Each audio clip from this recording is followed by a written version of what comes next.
and LT. Previous slide 1 of 3. Next slide MGT. A funeral service for one of the victims of the shooting at the Emanuel African Methodist Episcopal Church in Charleston, S.C. in June 2015. Before the church massacre in Sutherland Springs, Texas, there was the church massacre in Charleston, S.C. It was enough to make the Rev. John Darcy think that his young Georgia church needed a security plan, one that involved defenders with firearms. So his church, Redeemer Church of Madison, hired 3 uniformed sheriff's deputies for each Sunday service, 1 directing traffic, 1 in the parking lot, and 1 right by the door. This is the visible deterrent, the first line of defense. The second, more subtle layer is an in-house security team of church members with military or law enforcement backgrounds, all carrying concealed weapons. Inside the spacious modern sanctuary where some 500 people come every Sunday morning, the team members split the room into quadrants, with one always keeping a bird's eye view from the back of the room on the riser with the sound and lighting equipment.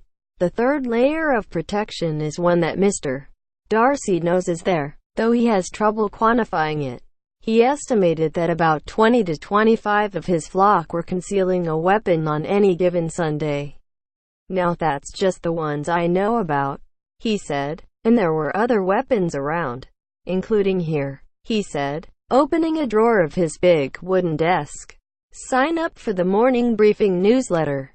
Around the country, a string of threats and attacks in recent years have led many houses of worship to take steps to secure their sanctuaries.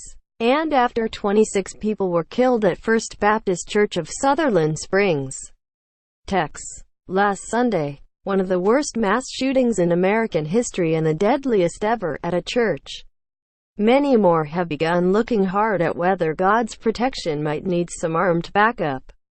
In Plano, Texas, the Prestonwood Baptist Church, a megachurch with more than 4,300 members and a model of modern-day vigilance with off-duty police, private security, and cameras monitored 24 hours a day, offered to hold a seminar on church security after the shooting last Sunday. Within 48 hours, more than 250 ministers and lay leaders from more than 100 churches in 4 states had signed up. This has caused every church in the country to think about the security of their people, and how that has to be of utmost importance, said the Rev. Mike Buster, Prestonwood's executive pastor. But securing a house of worship poses very different challenges from securing other public places, like airports, schools or theaters. Victims of the Texas church shooting slideshow by Reuters. For one thing, most American congregations are relatively small and lack the staff or the budget for extensive security. 2/3 of the churches in the United States have fewer than 100 regular attendees, adults and children combined, according to data from the National Congregation Study, and in many cases, only part-time or volunteer ministers. Just as important, many clergy members say that the very mission of houses of worship leaves them conflicted over imposing security measures. A church, temple or mosque should be a welcoming place, they say, with doors kept wide open to strangers and those who are hurting. Many say they have ministered to people in all kinds of crises: homelessness, drug addiction, domestic abuse, or trouble with the law, without being sure whether they are intent on harm. The safe thing to do is to isolate yourself from these people. But that's the wrong thing to do for a church, said the Rev. Bart Barber, pastor of the First Baptist Church of Farmersville, Texas, who wrote an essay for Christianity Today about the security dilemma for small rural churches. We're not going to cordon off the block and make people show their ID and do a fingerprint background check to get into the worship service, Mr. Barber said, because the very people we're afraid of are also the people we're here to help. But increasingly, clergy members have felt it necessary to have extra eyes, and sometimes weapons, watching their open doors. In the last 5 years alone, shootings have occurred at churches, mosques, a Sikh temple and a Jewish community center, forcing religious leaders nationwide to confront the issue of safety. Consultants have started businesses focused on church security, and the federal government has offered limited grants for houses of worship to install cameras and hire guards. It was a security camera image from Emanuel African Methodist Episcopal Church in Charleston that helped the authorities quickly identify Dylan's roof as the gunman. Church Executive magazine recently suggested that church leaders invite local police officers to stop by and use the restrooms or meeting rooms in order to acquaint them with the church's layout and leadership before an emergency arises. In areas of the country where many people own and carry guns, church security is complicated by the question of whether to allow or even encourage guns in church. Texas law allows houses of worship to borrow firearms, and many do, posting signs saying that carrying guns onto the property is prohibited. The United Methodist Church adopted a resolution suggesting that churches post such signs in 2016, part of a larger statement on ending gun violence.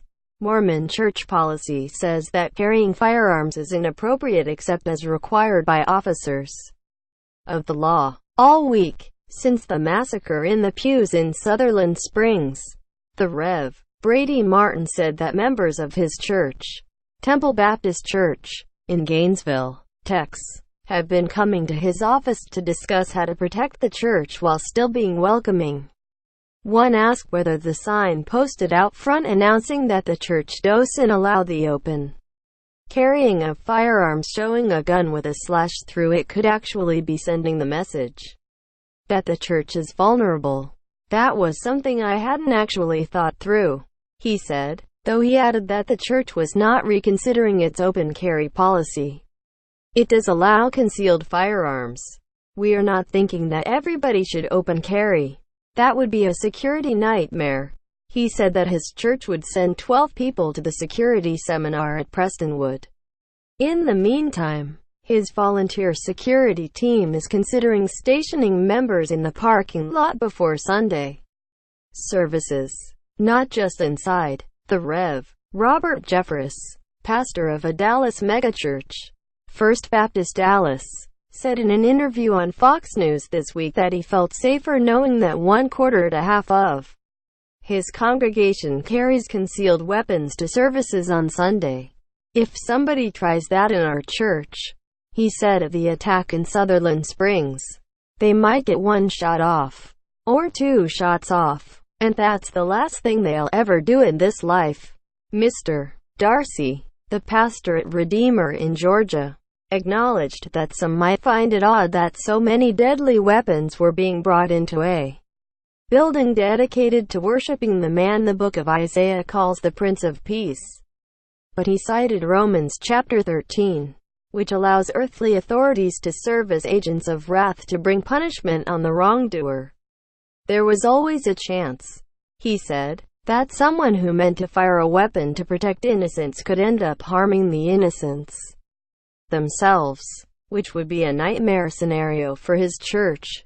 I'm not so Southern and fundamentalist in my thinking that I don't see the other side of that issue, he said, but it is what it is.